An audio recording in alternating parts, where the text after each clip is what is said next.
estudar como teologia, isso vai te destruir espiritualmente. Por quê? Porque na teologia tem várias escolas. Nós temos calvinismo, armanismo e outros tantos professores que vieram com propostas de reforma da palavra. E nós perguntamos agora para nós mesmos: Cristo é perfeito ou não é? Cristo é perfeito. Se ele é perfeito, por que tem que reformar a palavra dele?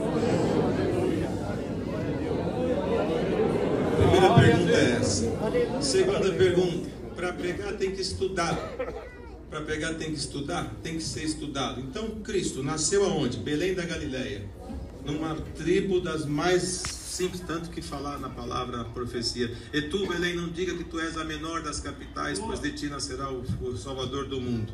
Cristo nasceu lá, numa tribo, num lugarzinho humilde, e ainda foi na manjedoura, no meio do deserto, onde estavam os animais, uma estalagem. Ninguém deu lugar para Maria, nasceu no meio dos animais, os viajantes lá em cima, nasceu lá. Ele é perfeito? É. Aqui vem uma pergunta para a igreja: vocês creem que o Senhor Jesus é o Filho de Deus?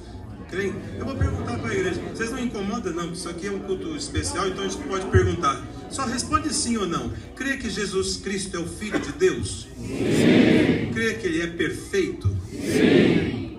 Então tá bom. Então presta atenção no que vocês falaram agora. Se Ele é o Filho de Deus, se Ele é perfeito, Ele erra? Não. Então, se Ele não erra, por que os pregadores, 12 que Ele escolheu, os apóstolos que Ele escolheu, Ele foi pegar lá no mar da Galileia, homens com calo na mão, das redes que pescavam? Por que Ele não nasceu na Grécia para pegar os discípulos de Platão, Aristóteles, Sócrates, Pitágoras, filósofos de renome? Não, Ele foi lá no mar da Galileia, pegou os homens mais brutos que havia. Errou. Aleluia! Então, para pregar tem que ter conhecimento. Conhecimento não é via de salvação. Conhecer a Bíblia é dever nosso. Devemos conhecer. É o alimento da nossa alma. Mas estudar com propósito de conhecimento e de ciência, nós vamos nos perder dentro dela. Mas ler e pesquisar, examinar com o Espírito de Deus, isso aqui se abre como tesouros mais inimagináveis.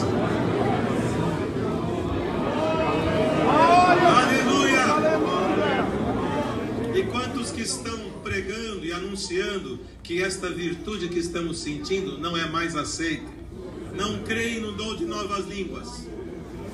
Então Cristo, vocês falaram que Ele é Filho de Deus, que Ele é perfeito, que Ele não erra. Olha, se é tudo isso que vocês responderam, Ele, não foi Paulo, não foi Pedro, não foi João, não foi Marcos, nem Mateus, nem Lucas, nem outro apóstolo. Ele, o Cristo, Ele falou: e os meus sinais seguirão aos que crerem, em meu nome falarão novas línguas. É isso ou não é? Está escrito ou não está? Ele é verdadeiro ou ele não é? Se é verdadeiro, se é isso que Ele falou, por que Ele não vai te dar o dom de novas línguas agora aqui? Aleluia!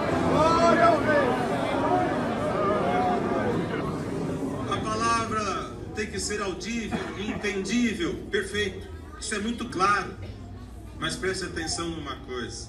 Quando Pedro foi pregar a palavra, com todo aquele poder que Deus tomou ele no dia de Pentecostes, aconteceu um dos milagres mais lindos que pouco se discute nas igrejas. Porque uma coisa é eu falar em português e você me entender.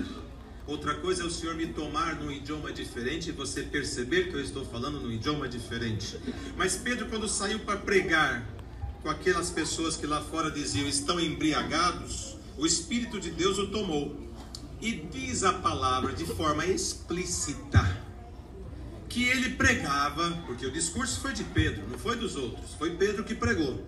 E está escrito: e eles entendiam cada um na sua língua. Glória ao Senhor. Ele pregava em um idioma e entendiam em diversos. Se você já viu isso, é loucura. É loucura mesmo. E se isso é loucura, que Deus me faça mais louco, porque eu creio nisso.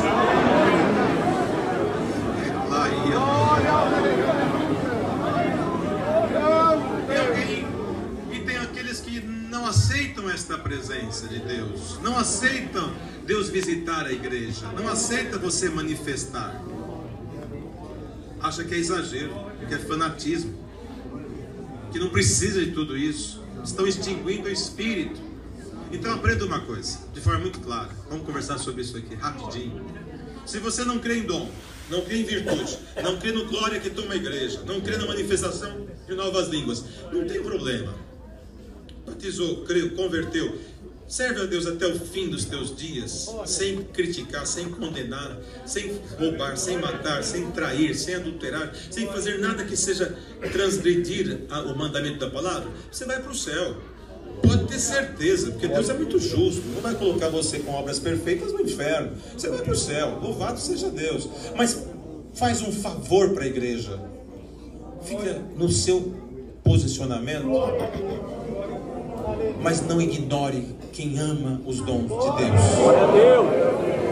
Se você não quer sentir a virtude, não tem problema, mas deixa quem já sentiu querer mais.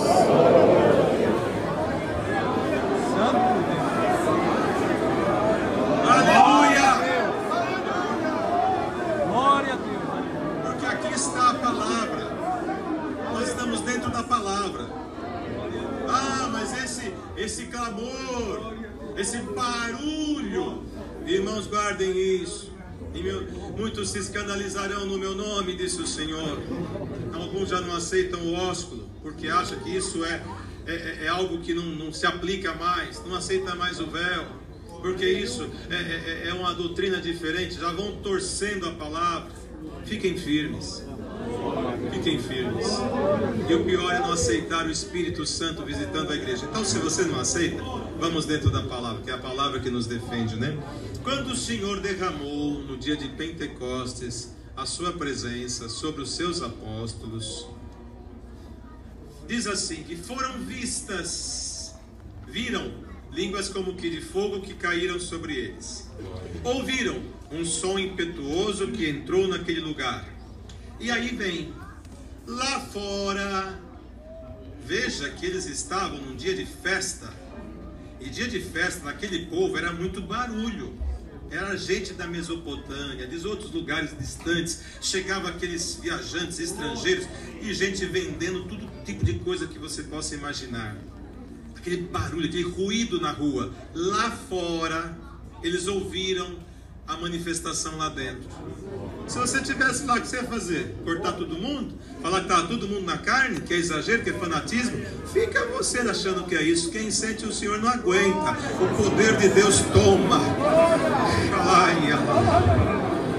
Eles ouviram lá fora, porque o Senhor estava lá dentro visitando eles. Irmãos, irmãs, se o Senhor te visitar, não retenha, se entregue a Cristo e deixe o Senhor te tomar, porque a presença de Deus e o dom de Deus é a mesma coisa que o paladar. A pessoa está acostumada a vida inteira a comer um determinado alimento. Você propõe para ele uma comida mais refinada, ele diz, eu não gosto, nunca provou. Propõe uma outra, não gosto, mas nunca provou, nunca provou. É aquela comidinha com sal carregado e é o que ele gosta. Mas de repente ele começa a ceder e vem uma comida mais fina, que nem usa sal. Comidas finas são com ervas especiais, especiarias. Aí ele prova, mas isso é muito bom. Ele começa a mudar o paladar.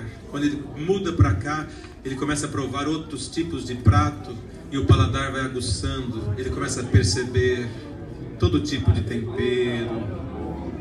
Ele nem sente mais saudade do sal, porque o paladar mudou. A vida espiritual é a mesma coisa.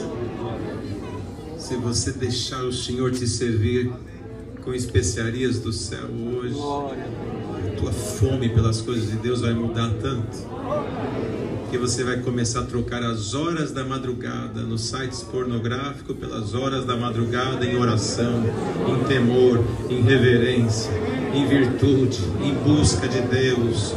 Uma reunião ali, um violão tocando e os hinos sendo entoados e a mocidade em volta, aquele movimento gostoso. É o Senhor, é o Espírito Santo. Glória a Deus. Aleluia. Isso é buscar, isso é servir o Senhor. Servir o Senhor é pureza, servir o Senhor é sinceridade de alma, servir o Senhor é saber que Ele está aqui, é crer pela fé que esse é o nosso Senhor, esse é o caminho que o Senhor nos colocou, Jesus Cristo como nosso Salvador. Fica firme, não desanime. E nesta noite, já vamos terminar a explicação, os dons todos serão aniquilados, porque dom não entra no céu, eles saem do céu, mas não entram no céu. Eles foram criados para homens, para humanos, para homens e mulheres. Dom não foi criado para anjo, porque anjos são espíritos ministradores de Deus, que são perfeitos. Na sua natureza não tem o pecado. Dons foram criados para que o homem e a mulher saiba, existe um Deus, existe céu. O que eu estou sentindo não é da terra, vem do céu. Até a vinda de Cristo eles são dispensados. Quando o Senhor vier, todos serão aniquilados. Aniquilados por uma razão muito óbvia. Por que você vai ter dom de expulsar demônios no céu, se lá o demônio não entra? Não vai funcionar lá, tem que funcionar aqui. Por que você tem dom da palavra? No céu, se lá o Cristo vai estar pregando para nós, quem vai querer te ouvir? Não vai ter quem te ouça. Dom da cura, ora para o enfermo, Deus cura. Lá não tem doente, então lá não vai funcionar. É aqui que tem que funcionar. E foi criado para usar aqui. Está lá o celeiro cheio, sobejando, e a terra distraída sem pedir que Deus dá os dons. Daqui a pouco o Senhor volta e não gastou metade do que está no celeiro, porque o celeiro quanto mais tira, mais cresce. Aleluia. Irmãos, eu estou sentindo o Senhor aqui de uma forma tão especial.